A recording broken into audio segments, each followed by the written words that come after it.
নমস্কার সবাইকে। সবাই কেমন আছো? খুব ভালো আছো? আমার কাছে তো আমি খুব ভালো আছি। এখন যে ব্লগটা স্টার্ট করেছি, এখন বাজে 11টা।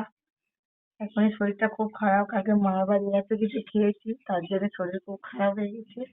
আর আমার তো বেশি রিচ খাওয়া বারণ, আর আমি অতিরিক্ত কালকে রিচ খেয়ে ফেলেছি, তার জন্য শরীরটা খুব খারাপ। এখন 11টা বাজে, তাই এখন তোমাদের সামনে চলে এলাম। আর সবে বিছানা থেকে উঠলাম কিছুক্ষণ আগে, উঠে ফ্রেশ ট্রেশ হয়ে আর এই যে আলু ভাতে ডাল করার কথা ছিল, কিন্তু আর করিনি। এই যে মাছ নিয়ে এসছে বাবলা, দেখাচ্ছি তোমাদেরকে। মাছের ঝোল আর ভাত করবো, আর কিচ্ছু করবো না। আর মা অনেক করে থাকতে বলেছিল, থাকিনি, চলে এসেছি। আর জোর হচ্ছে স্কুল খুলেছে। আর স্কুলটা কিরকম দেখো, জামাই ষষ্ঠীর সময় স্কুল হচ্ছে আর এমনি সময় ছুটি ছিল। কি করবো বলো, সামনে পরীক্ষা, ওই জন্য চলে এসেছি। আর রান্না, মেয়েটা আজকে মুড়ি খেয়েই গেছে, এত শরীর খারাপ। কাল সারা রাত মানে বমি করে বেরিয়েছি। মানে একটু যদি তেলে ভাজা বা ভাজাভুজি কিছু খেয়ে ফেলেছি, আর আমাকে কেউ আটকাতে পারবে না। জানি না, সকালে ওষুধ খেয়েছি, শরীরটা খুব খারাপ। এত সুন্দর বাতাসটা হচ্ছে, এত ভালো লাগছে। ওই দেখো, ছোট ভাত আর আলু সিদ্ধ বসিয়েছি, একদম মাছের ঝোলে আলু সিদ্ধ। মাছ নিয়ে এসছে, একদম জ্যান্ত মাছ, অনেকক্ষণ এনেছে, 8টার থেকে এনেছে, এখন বাজে 11টা। এই মাছটা সবে ধুচ্ছি, যেহেতু শরীরটা খুব খারাপ। মানে বাপের বাড়ি গিয়েও হদ্দম খেয়ে ফেলেছি, বলে না লোপে পাপ পাপে মৃত্যু, আমার সেম কেস। খেয়ে ফেলেছি কালকে রাত্রে থেকে। আমার শরীর আর আওয়াজ দেখেই বুঝতে পারছো খুব শরীরটা খারাপ। কি করবো বলো, বাচ্চা কাচ্চা আছে, রান্না তো করতেই হবে। আর দেখো, বাচ্চা হয়ে শুয়ে থাকলে ঠিক আছে, আমি তো বড়, কাজ করতেই হবে প্লাস শুয়েও থাকতে হবে।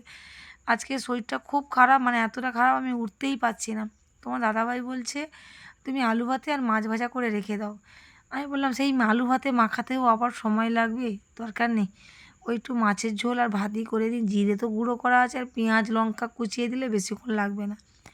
এই ফাঁকে মাছ ধুচ্ছি, ওপার সাইডে আমি একটু আলু সিদ্ধ বসিয়ে দিয়েছিলাম, যেহেতু ঝটপট করব আর একটু আবার শুয়ে পড়বো, মানে দাঁড়াতে পারছি না। অনেকবার বমি করেছি জানো। আচ্ছা বলো তো, কিছু যদি খাই, মানুষের কি একটু আধটু খাবে না? তাহলে মানুষটা কী খেয়ে থাকবে? মানে আমি তো আহামরি কিছু খাই না, একটু মাছ মাংস তো মানুষ সবাই খায় বলো। একটু লুচি খেয়ে ফেলেছিলাম, সেটাই কি আমার অপরাধ? জানি না। আমার শরীরটা খুব খারাপ, মানে কালকে সারা রাত অনেক ঘুমাইনি। কখন দেখবে তোমরা শুনতে পাবে হয়তো আমি মারা গেছি, মানে স্ট্রোক হয়েই মারা যাব, আদার্স কিছু না।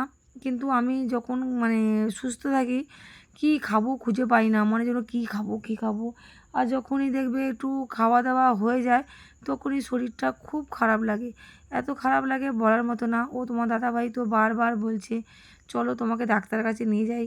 ডাক্তারের কাছে গেলে টোটালি বলে দেয় কিছু খেতে না। একদম টোটাল না খেতে বললে মানুষ কী খেয়ে থাকবো? বলবে ওটস খাবে, ডালিয়া খাবে। আমি তো ওইগুলো একদমই খেতে পারি না, এটাই হচ্ছে আমার বড় রোগ। দেখো, এই যে আমি খেতে বসে পড়েছি, একদম মাছের ঝোল আর ভাত। সকাল দিয়ে পেটে কিছু পড়েনি, তার জন্য এখনই খেতে বসে পড়েছি। একদম টেবিলে বসে পড়ছি খেতে। গলার আওয়াজটা খুবই ছোট আর কম আস্তে আস্তে হবে, যখন শরীর খুব খারাপ থাকে গলা থেকে যেন সাউন্ড বেরোয় না। আর টেবিলে খেতে বসছি, যেহেতু বাইরে মানে ঘরের ভিতরে খাই, আমার যখন মানে ভাতের পরিমাণটা দেখেই তোমরা বুঝতে পারছো, অনেক ভাত নিয়ে বসে পড়েছি। বলো না, আর আমি একদম খেতে পাচ্ছি না, মুখে রুচিও নেই। এখন লাইট, এই যে পাখা টাকা বন্ধ করে দিয়ে লাইটটাও অফ করে দিয়েছি, একদম শুতে যাচ্ছি। আর তোমাদের সঙ্গে একদম বিকালে দেখা করব। আমি এখন ঘুমাই, শরীরটা যদি ভালো থাকে। ওমা, মা উঠবে না?